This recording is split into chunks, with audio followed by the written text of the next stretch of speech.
What's up, guys? Welcome back to my channel. So I'm here today to talk about The Real Housewives of Orange County, Season 17, Episode 11, It's My Fiesta and I'll Cry If I Want To. So be sure to like, comment, subscribe, and let's jump right on into it. So I start with Emily, and she's going shopping with an exoneree for the California Innocence Project Gala.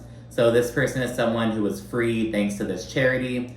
Emily's been involved for about 2 years now. She mentioned it last season as well. So they're going shopping for the gala. We get some information on this person. She was in prison from the ages of 33 to 40 for a crime that she did not commit. She was a nurse beforehand. She got her license revoked. The board didn't want to give it to her back or anything. So she was like, well, I'm going to go to school for my EMT license. So she's doing that right now. And we just get some backstory on that. Later on, we learn that Shannon is having a taco party on the same night as the gala. So it's like to commemorate National Taco Day. It's a little fiesta. Shannon's like, woo, let's do this. Gina decides to skip this event, though. She's like, I would rather go to the gala. I'm not going to go to Shannon's thing. It went so badly at the doppelganger event. I'm not with it.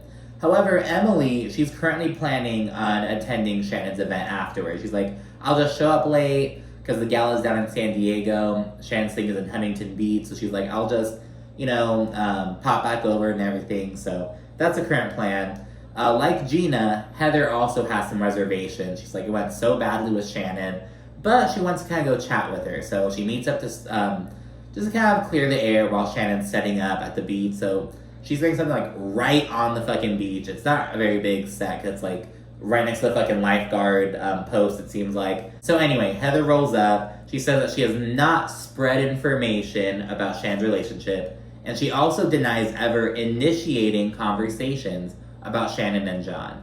Now look at Heather's word choice. She's like, I have never spread information. Now I may have discussed information with bitches who are already privy to it, but I've not spread anything to anyone else. She also says that she's never initiated anything. I may have participated, bitch, but I did not initiate. So Heather seems to be kind of really choosing her words carefully, which is good. You gotta fucking do that, right? Heather also adds that, she hasn't talked about the specific details that Shannon has shared with her. And this really pisses her off, because Shannon feels like Heather is, exaggerating, trying to make it sound like there's all this bad shit that she's trying to hide. She's like, we've had normal relationship problems. But Heather says there are other things that I will not talk about. Then we get production do a little flashback of her in a confessional, and she's like, oh, the family dynamic isn't great. He makes her pay for everything. He's never spent the night. Blah, blah, blah, blah, blah, blah, blah. So all that stuff. But yeah, according to Shannon, it's normal stuff. And granted, some of these things are normal. Blended family stuff. But granted, I think, so Shannon's kids, her oldest daughter is, I think in her early 20s, and her younger two daughters are 18. John, his kids are on the older side as well. We're not talking about 13-year-olds, 9-year-olds. You know what I mean? At a certain point, the blending should go pretty decently. You know what I mean? There are maybe personality clashes, but you should keep that respect. At a certain fucking point. You know what I mean? So I don't fucking know. And Shannon's like, look, girl, you should talk to me about my relationship. You shouldn't be talking to other people. But Heather's like, girl, I think you forget that you blab to other people about your relationship, and you forget. And Shannon's like, oh, so I'm a nutcase now. I'm just a kooky person who forgets everything. Shannon is so self-conscious about looking crazy. She's always like, don't make me look crazy. Don't make me look like I'm overreacting. Don't make me look crazy. She's so fucking self-conscious about that. She makes herself look crazier. Shannon needs to really just fucking chill, to be honest. And Heather in confessional, she's like, Shannon drinks at night when she's sad, and she calls a plethora of people, and all the fucking castmates, sans Jenn, of course, because she really knows Shannon that well, they all confirm this. Emily, Gina, Tamara, they all fucking confirm it. So, yeah, it's Emily, she's giving how when people get DUI, they sometimes need to have a breathalyzer installed in their car to breathe into it so they can start. She's like, Shannon needs that for her phone, to breathe into it so it can unlock. And it's oh my, because they're all in agreement. It's so fucking funny. And Shannon says that John is super private, though Heather claims that she said otherwise. In a confessional, she's like, Shannon has said that she suspects that John is with her because he likes the limelight. And I'm like, oh shit. And Shannon storms off. She walks past production, storms down the beach. She's like, take my mic off, I'm done. Just walks away. Heather's like, all right then. So she walks away as well. This big ol' fucking thing. We then segue into a scene with Jenn and her youngest son, Dominic. They're kind of chatting about adoption and kind of open up a bit. She talks about how, he's been with their family since he was 11 months old. His earliest memories are with them.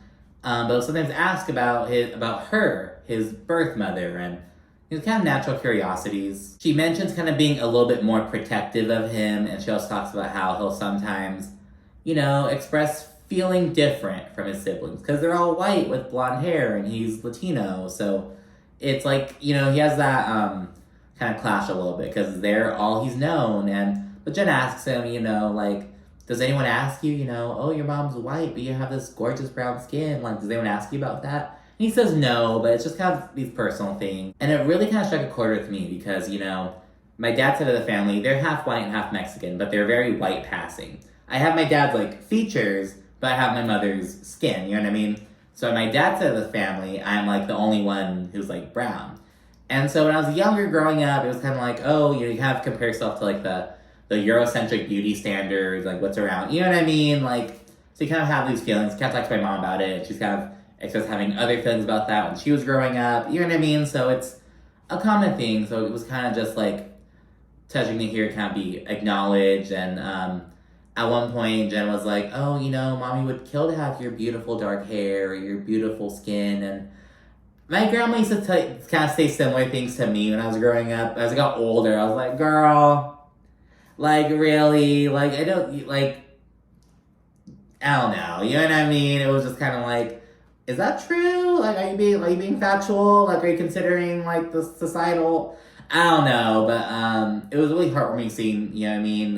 Jenn, she's a little bit too forgiving with other housewives, namely Tamara, and maybe a little naive, but she has a heart of gold, and she is a mother above everything else. And so it's really nice to see that. We then see Heather and Terry, they close on the penthouse, and they also share they've accepted a $55 million offer on their Orange County home. So we'll see what goes on with that. We're going to check in with Shannon, who's back to setting up at the beach, and Emily FaceTimes her. And now Shannon says the same shit she told Heather. She's like, you should talk to me about my relationship and not other people. She kind of goes on to say, oh, I don't have a perfect relationship. I have a normal relationship. She says that so many times in this episode, and the way she says it, it's just who are you trying to fucking prove this to, Shannon? Who are you trying to, fool? Honestly, Emily responds to being you share a bunch of bullshit off camera, and you don't take any accountability for it. And, I'm tired of it always being everyone else's problem, because that's what Shannon does. Shannon plays the victim. And you know what? Shannon, she does a lot for the show on one hand. But on the other hand, it's she's always just freaking out over shit. She's always, hiding shit. She's always, we see her crying in production so fucking much this season. Imagine how many other times she's probably a nightmare for production. And, but on the other hand, the housewife is a big part of Shannon's, career. We see her on commercials and shit, but, how has she launched any businesses? Has she utilized her platform to, get other streams of income? I don't think so. It's a girl. A fucking dog sweater line, fucking dog bowls, basing something off of Archie. Archie is iconic. Her dog, he's getting old. But, you have to fucking utilize your platform, girl. So, I don't know. Maybe Shannon needs a break. Maybe we need to find another, housewife who's in a bad marriage and in denial about it, raising her kids. So we need, another... I don't know, girl. It's Shannon, what's going on, girl? What is going on, Shannon? But anyways, Emily says that she's two different people and acts like Jekyll and Hyde. And remember, Shannon's biggest thing is acting like she's not crazy. She's not overreacting. So this kind of sets her off. Shannon starts saying she's only talked to Emily and Heather about her relationship. All of a sudden, when she's talking to Heather, she's like, you're the only person I've opened up to. Now, I've only talked to you and a little bit to Heather. Girl, you've talked to a lot of people, apparently. But Emily's over it, and she tries hanging up. She, takes, 2 minutes to fucking hang up the call. It's really fucking funny. Once Emily finally fucking hangs up, she tells Shannon that she's not going to the party. And Shannon is hysterical. She's immediately emotional. And I'm like, well, girl, you can't be arguing with this bitch. And, you know what I mean? So then she's like, I'm out. Starting the production. You guys have the party. I didn't sign up for this. I'm like, oh, Shannon Beador. Yes, you did. You signed up for a reality show. I didn't sign up for this. You didn't sign up for what? For a bitch not coming to your party? For a bitch hanging up the phone on you? Like, Shannon, girl. And I'm not one to be like, oh, you got toughen up. But, like, girl, you need some thicker skin. Like, you know what I mean? Like, girl. I got, oh my gosh. And her whole thing is, I've been playing this for, like, months. It's National Taco Day. And she's kind of, because Shannon's kind of seeing this as a big old party, a fiesta. She only invited the cast, though. I'm like, well, girl, if this is an event. If you wanted a fucking big old party, you should have invited some other friends ahead of time. Planned it like, yeah, we'll fucking film it, but let's have it be like this big old thing. So I don't know, girl. It was just, Shannon was just overreacting.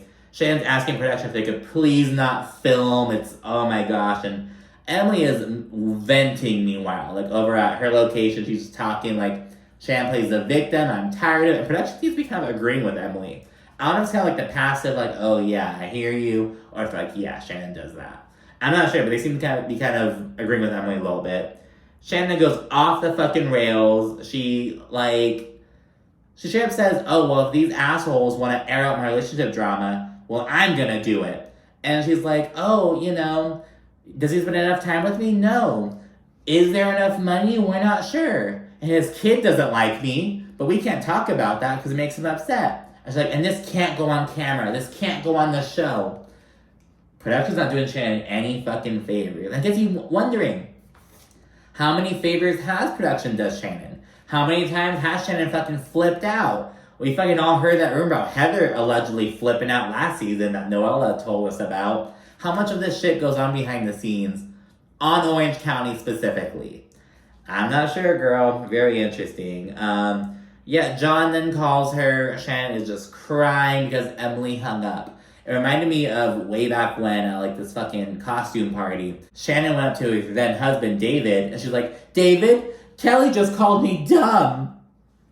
John, Emily just hung up on me. What the fuck do you want them to do? Like, girl, these are oh my gosh. Shannon just God, how does she, oh my God. And yeah, Shannon is just stressing the fuck out. Her party is now 6 people short. Missing out on Heather, Terry, Emily, Shane, Gina, Travis. None of them are coming. And she says that it's devastating and a worst case scenario for her.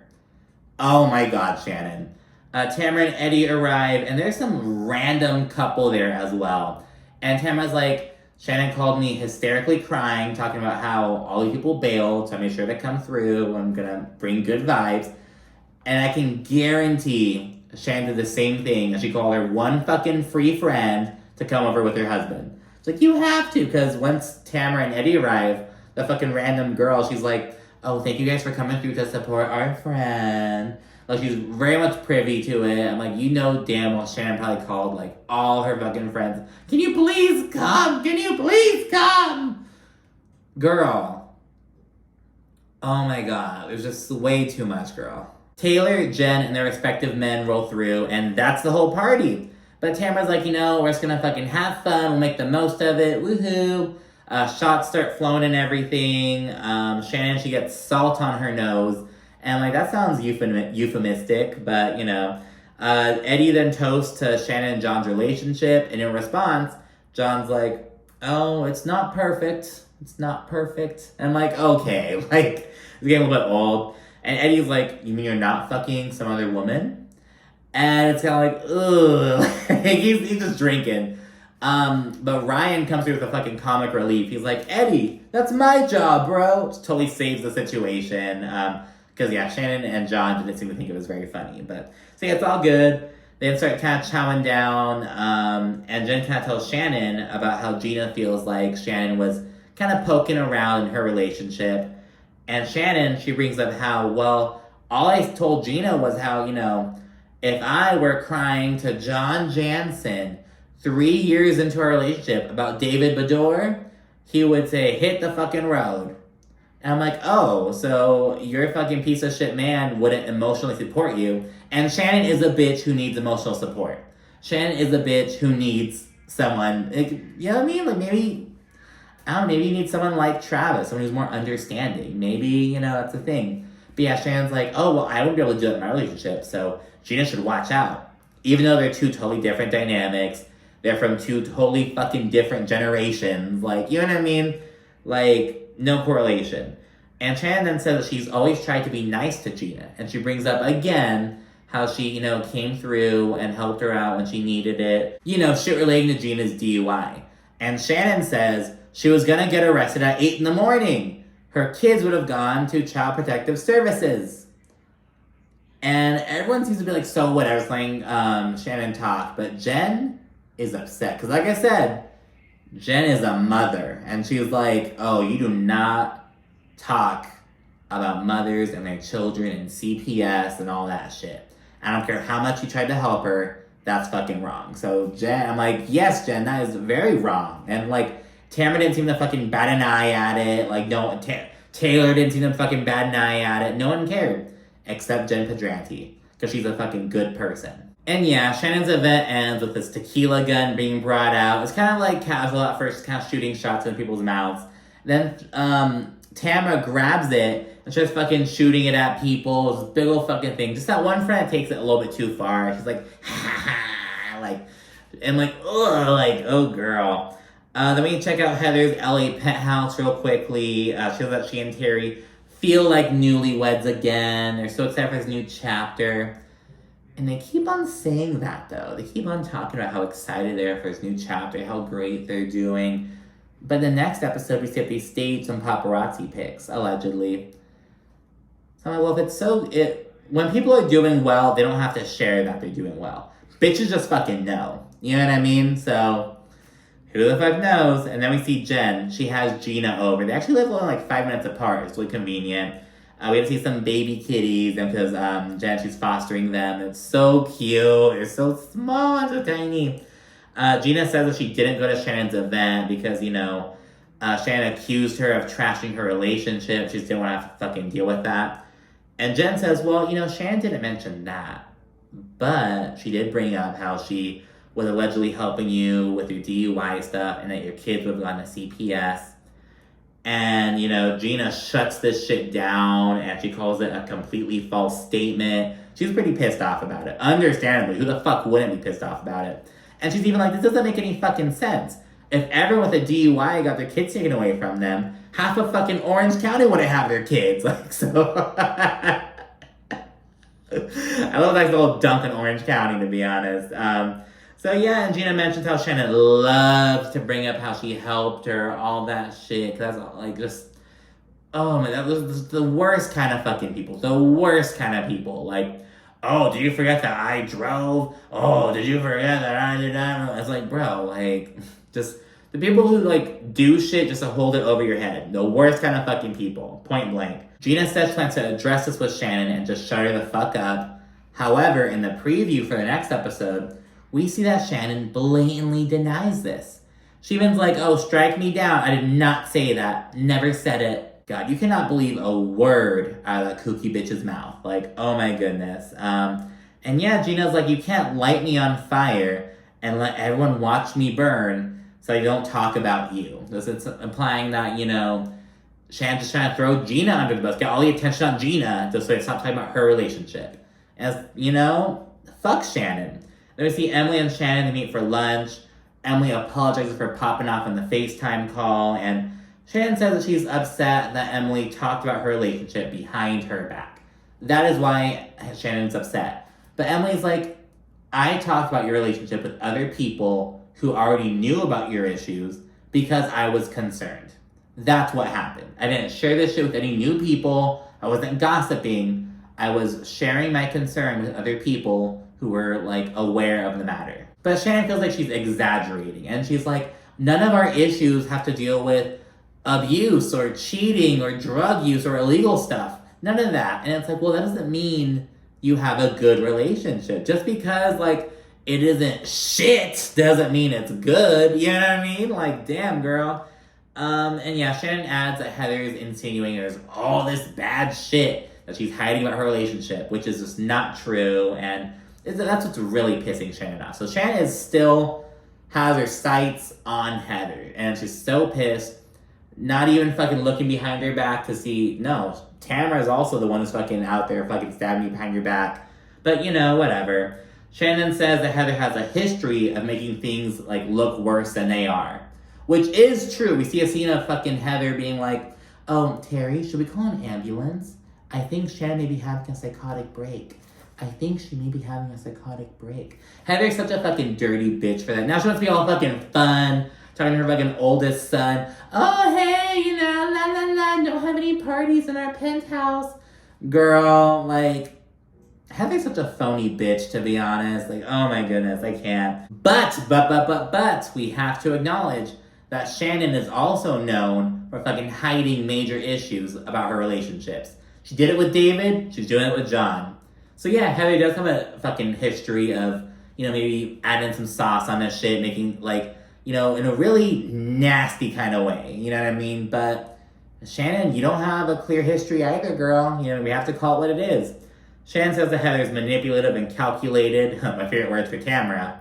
Before Emily reels it in, she's like, hey, let's just call a truce between you and me. Like, I appreciate your friendship, I love you, like, let's just call a truce. Shannon says she feels good about things with Emily, but she's gonna proceed with caution.